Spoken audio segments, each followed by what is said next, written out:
विपक्ष के नेताओं के ऐसे ऐसे बयान सुनकर किसी को भी हंसी आ जाएगी कि पीएम मोदी को चुनाव जीतने के लिए अब एक आतंकी की जरूरत पड़ रही है, और वो आराम से कह रहे हैं कि एक काम करो ट्रंप, भेज दो आतंकी को, मुझे बिहार जीतना, और उन्होंने भेज दिया। अजीबो गरीब लॉजिक चल रहा है।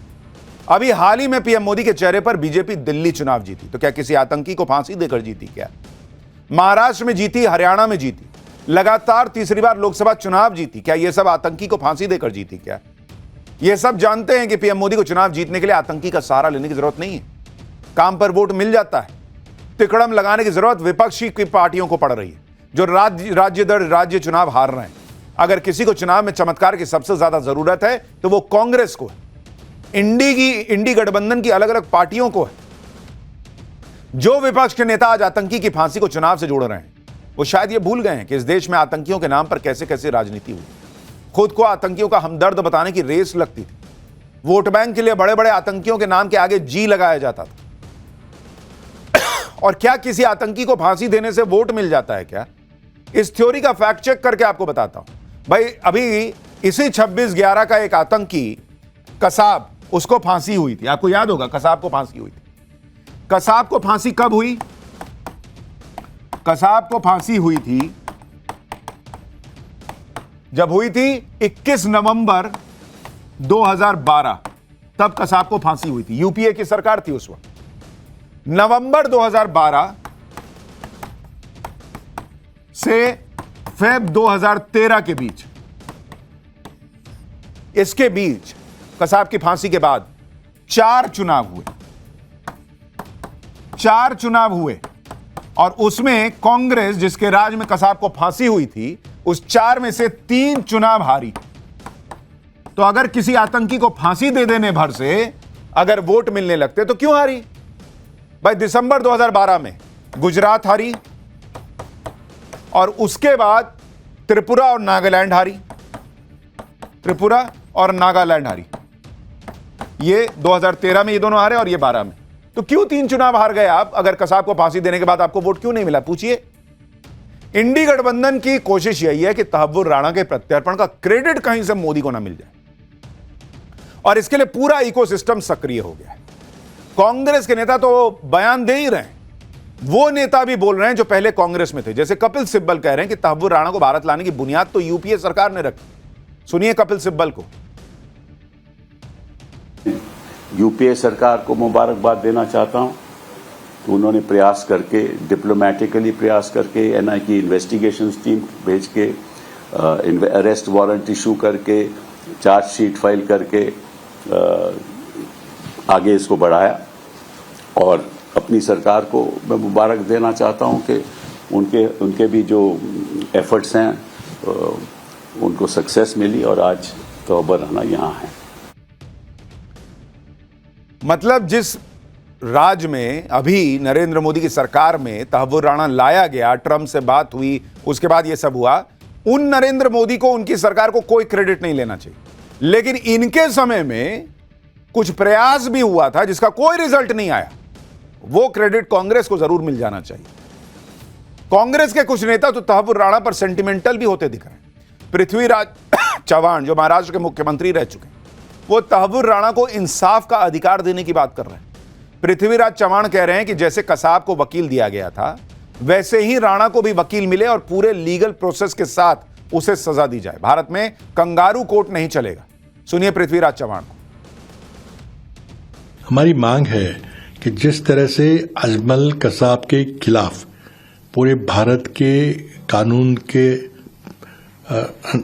अंतर्गत जो पूरा मुकदमा चला है, कसाब को पूरा अपना बचाव करने का, अपने वकील देने का पूरा अधिकार था, उसने वकील दिए, उसको पूरा अपील करने का मौका मिला हाई कोर्ट में, फिर सुप्रीम कोर्ट में, उसके बाद उसको सजा हुई। तो इसी तरह से राणा का जब ट्रायल होगा, उसका जब मुकदमा चलेगा, तो इसी तरह से उसको पूरा कानूनी तरीके से अधिकार देकर उसको जो भी सजा हो उसको स्वीकार करना पड़ेगा।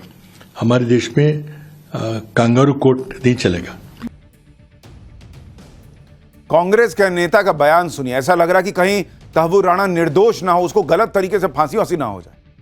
अरे भाई, सब प्रक्रिया से ही होगा। उसको अमेरिका में ऑलरेडी सजा हो चुकी है, दोषी है वो, आरोपी नहीं है। यह नैरेटिव सेट करने की कोशिश की जा रही है कि यूपीए सरकार मुंबई हमले के आरोपियों को सजा दिलाने में कितनी एक्टिव थी। लेकिन इसका एक और पहलू भी है। अगर कांग्रेस और यूपीए सरकार इतने ही गंभीर थे तो इस तरह की खबरें नहीं छपी होती।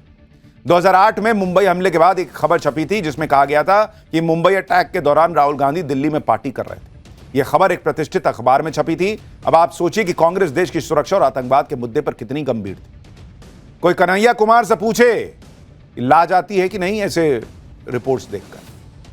आप यह भी देखिए कि मुंबई अटैक के बाद भारत पर बहुत दबाव था कि वो पाकिस्तान को मुंहतोड़ जवाब दे। जनता की तरफ से प्रेशर बढ़ रहा था कि पाकिस्तान से बदला लिया जाए, लेकिन तत्कालीन प्रधानमंत्री मनमोहन सिंह ने ऐसा कुछ नहीं किया। मुंबई अटैक के एक साल बाद ही 2009 में काउंसिल फॉर फॉरेन रिलेशन के कार्यक्रम में शामिल होने के लिए मनमोहन सिंह वॉशिंगटन गए थे। वहां पर मनमोहन सिंह से यही सवाल किया गया था कि दबाव के बाद भी पाकिस्तान पर एक्शन नहीं लिया, क्या यह ठीक फैसला था? इस पर मनमोहन सिंह ने खुद कहा कि उन्होंने दबाव का सामना किया और पाकिस्तान पर एक्शन नहीं लिया और यह एकदम सही फैसला था। सुनिए तब के प्रधानमंत्री को। Well, let me say there was enormous pressure on me at that time. I resisted that pressure, and I think the decisions that I and our government took was unbalanced. यानी इस देश में एक ऐसा प्रधानमंत्री भी था जो ये मान रहा है कि 26/11 जैसे आतंकी हमले के बाद मेरे पे प्रेशर था, लेकिन मैंने कुछ नहीं किया। मैंने सही फैसला लिया कुछ नहीं करके। मुंबई हमले के वक्त यूपीए सरकार हर मोर्चे पर नाकाम रही थी। ना हमला रोक पाई, ना गुनहगारों को पकड़ पाई, पाकिस्तान को ना सबक सिखा पाई। और पीएम मोदी आतंकी तहव्वुर राणा को लेकर आए तो उस पर भी कांग्रेस के नेता क्रेडिट लूटने के लिए धक्का मार गए। हट, मुझे लेने दो क्रेडिट। आप देखिए कि विदेश से भारत के दुश्मनों को लाने में मनमोहन सिंह और नरेंद्र मोदी सरकार का ट्रैक रिकॉर्ड क्या कहता है। ये आंकड़े ही सारी कहानी बता देंगे। अगर आप देखेंगे कि प्रत्यर्पण को लेकर क्या ट्रैक रिकॉर्ड है, प्रत्यर्पण किसके समय में कितने प्रत्यर्पण हुए, 2008 से 2013 के बीच में कुल कितने प्रत्यर्पण हुए, 16। यह यूपीए की सरकार का बता रहा हूं। और अब आप देखिए 2019 से 2024 के बीच में कितने प्रत्यर्पण हो चुके हैं, जिसमें 2 साल कोरोना भी था।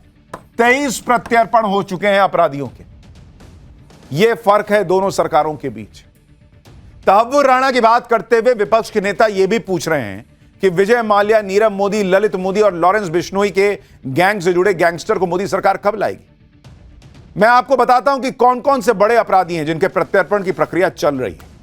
जैसे नीरव मोदी, विजय माल्या, इनके प्रत्यर्पण की अर्जी यूके को दी जा चुकी है। पिछले साल दिसंबर में ही G20 की मीटिंग के दौरान खुद पीएम मोदी ने यूके के पीएम से इन्हें जल्द से जल्द, यानी नीरव मोदी और विजय माल्या के प्रत्यर्पण के लिए कहा था। लॉरेंस बिश्नोई के भाई गैंगस्टर अनमोल बिश्नोई के प्रत्यर्पण की अर्जी अमेरिका को दी गई है। जहां तक खालिस्तानियों की बात है, भारत ने कनाडा से लखबीर सिंह लांडा और अर्शदीप सिंह जैसे खालिस्तानियों के प्रत्यर्पण की अर्जी भी लगा रखी है। अक्टूबर 2024 में ही MEA ने खुद बताया था कि भारत ने कुल 26 खालिस्तानियों की रिक्वेस्ट कनाडा को दी हुई है, लेकिन उसमें से केवल 5 पर कनाडा ने एक्शन लिया है। और यह भारत की रिक्वेस्ट करीब 1 दशक से पेंडिंग है, यानी ट्रूडो की शह न मिलती तो इन खालिस्तानियों का हिसाब भी हो चुका। यानी आपराधिक क्राइम से जुड़े भगोड़े हों या गैंगस्टर या आतंकी, नरेंद्र मोदी की सरकार भारत को नुकसान पहुंचाने वाले हर अपराधी को भारत लाने की कोशिश कर रही है। तहव्वुर राणा कोई अकेला व्यक्ति नहीं है जिसे प्रत्यर्पण करके दूसरे देश से यहां लाया गया है। पिछले कुछ सालों में मोदी सरकार कई वांटेड लोगों को पकड़कर लाई। जैसे साल 2020 में अंडरवर्ल्ड डॉन रवि पुजारी को साउथ अफ्रीका से गिरफ्तार किया गया, सेनेगल से उसे भारत लाया गया, वो 200 केसेस में वांटेड था। इसके अलावा साल 2015 में दाऊद इब्राहिम के करीबी छोटा राजन को इंडोनेशिया से लाया गया था। साल 2018 में ऑगस्टा वेस्टलैंड स्कैम में क्रिश्चियन मिशेल को UAE से लाया गया। ये वो बड़े नाम हैं जो मोदी सरकार के वक्त विदेश से लाए गए। तहव्वुर राणा पर राजनीति के चैप्टर के बाद आपको बताता हूं कि NIA की रिमांड में तहव्वुर राणा क्या क्या राज उगल सकता है या उगल रहा। सबसे पहले आपको कल रात की वो तस्वीरें जरूर देखनी चाहिए जब तहव्वुर राणा को दिल्ली के पटियाला हाउस कोर्ट लाया गया। तहव्वुर राणा को भारी सुरक्षा के बीच कोर्ट में पेश किया गया। काफिले में बख्तरबंद गाड़ियां थी, दिल्ली पुलिस की special weapons and tactics team थी और इस काफिले में पुलिस की वैन थी। माना जा रहा है कि एक सामान्य कैदी के तौर पर तहव्वुर राणा को इसी वैन में लाया गया। कल रात को करीब 2 बजे पटियाला हाउस कोर्ट ने तहव्वुर राणा को 18 दिन की पुलिस कस्टडी में भेज दिया। एनआईए ने कोर्ट को बताया कि मुंबई हमले से जुड़ी बड़ी साजिश का सच सामने लाने के लिए राणा से पूछताछ की जाएगी, इसलिए एनआईए को राणा की कस्टडी सौंप दी गई। तहव्वुर राणा अब अगले 18 दिन तक एनआईए के रिमांड में रहेगा। तहव्वुर राणा से क्या क्या सवाल होंगे इसकी भी लिस्ट तैयार है। जैसे 26 नवंबर 2008 के दौरान तुम्हारी लोकेशन क्या थी, 8 नवंबर 2008 से 21 नवंबर 2008 के दौरान तहव्वुर राणा तुम इंडिया क्यों आए थे, भारत में रहने के दौरान तुम किस किस से कहां कहां मिले। यह बहुत इंपॉर्टेंट सवाल है क्योंकि भारत में भी इसके कौन कौन साथी हैं वो पता चलेगा। डेविड कोलमैन हेडली को कब से जानते हो, उसको फेक वीजा देकर भारत में क्यों भेजा था। लश्कर तैयबा के चीफ हाफिज सईद को कैसे जानते हो और हाफिज से तुम्हारी पहली बार मुलाकात कब और कहां हुई थी। तुमने लश्कर तैयबा की मदद कैसे की थी, मदद करने के बदले में लश्कर ने तुम्हें क्या दिया। पाकिस्तानी आर्मी और आईएसआई तुम लोगों की मदद कैसे करती है। टारगेट पर हमले की इंस्ट्रक्शन क्या तुम्हें आईएसआई देती है। आईएसआई की प्लानिंग क्या थी, जिन जगहों पर हमले हुए वो ही टारगेट थे या भारत के कुछ और निशान टारगेट भी थे जिनको तुम पूरा नहीं कर पाए। हमलों में आईएसआई की तरफ से सिर्फ मेजर इकबाल और समीर अली शामिल थे या कुछ और बड़े अधिकारी भी शामिल थे। आतंक फैलाने की प्लानिंग को फाइनेंस कौन करता है। क्या आईएसआई के अलावा पाकिस्तान सरकार को भी आतंकी हमलों की जानकारी थी। यानी तहव्वुर राणा जैसे जैसे जवाब देगा, भारत में उसके साथी, आईएसआई के साथी, पाकिस्तान के साथी एक्सपोज होंगे और पाकिस्तान दुनिया के सामने एक्सपोज होगा। तहव्वुर राणा से पहली दौर की पूछताछ शुरू हो चुकी है। खबर है कि एनआईए जांच के दौरान तहव्वुर राणा को मुंबई ले जा सकती है। उसे उन जगहों पर भी ले जाया जा सकता है जहां वो साल 2008 में हमले से ठीक पहले गया था। तहव्वुर राणा से किस तरह पूछताछ हो रही है, उसके एनआईए हेडक्वार्टर में कैसे उसे रखा गया है, इसकी डिटेल भी आपको बताता हूं। खबरों के मुताबिक दिल्ली में एनआईए हेडक्वार्टर में ग्राउंड फ्लोर पर राणा को रखा गया है। उसे 14 बाई 14 के स्पेशल सेल में रखा गया है। सेल में सीसीटीवी लगा हुआ है, बेड है, टॉयलेट है। तहव्वुर राणा से आज सुबह 10 बजे पूछताछ शुरू हुई। एनआईए के इंटरोगेशन रूम में भी सीसीटीवी कैमरा लगा हुआ है। एनआईए हर दिन तहव्वुर राणा से पूछताछ करेगी। वो जो भी बताएगा उसका स्टेटमेंट रिकॉर्ड होगा। वो कस्टडी के दौरान नुकसान न पहुंचाए खुद को, इसका भी खास ध्यान रखा जा रहा है। तहव्वुर राणा जैसे आतंकी को अमेरिका से भारत लाना आसान नहीं था।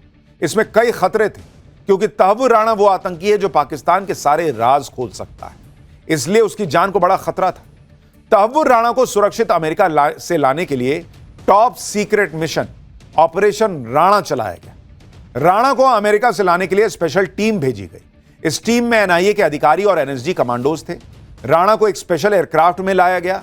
दावा किया जा रहा है कि उसे सुरक्षित लाने के लिए पूरे रास्ते एनआईए के अधिकारी उसका हाथ पकड़कर बैठे हुए थे ताकि वो खुद को कोई चोट ना पहुंचा सके। फ्लाइट के दौरान सुरक्षा एजेंसियां पूरे ऑपरेशन की रियल टाइम मॉनिटरिंग कर रही थी। जब उसे दिल्ली लाया गया तो यहां भी सिक्योरिटी से जुड़े लोगों को फोन किए गए ताकि किसी की तरह की कोई जानकारी, उन जो सिक्योरिटी के लोग थे उनसे फोन ले लिए गए ताकि किसी को कोई जानकारी लीक ना हो सके। मीडिया से दूरी बनाने के लिए उसे एयरपोर्ट से दूसरे गेट से नॉन ट्रांसपेरेंट जेल वैन से ले जाया गया। यानी कुल मिलाकर जब तक तहव्वुर राणा एनआईए हेडक्वार्टर नहीं पहुंच गया तब तक देश की सुरक्षा एजेंसियों ने चैन की सांस नहीं ली।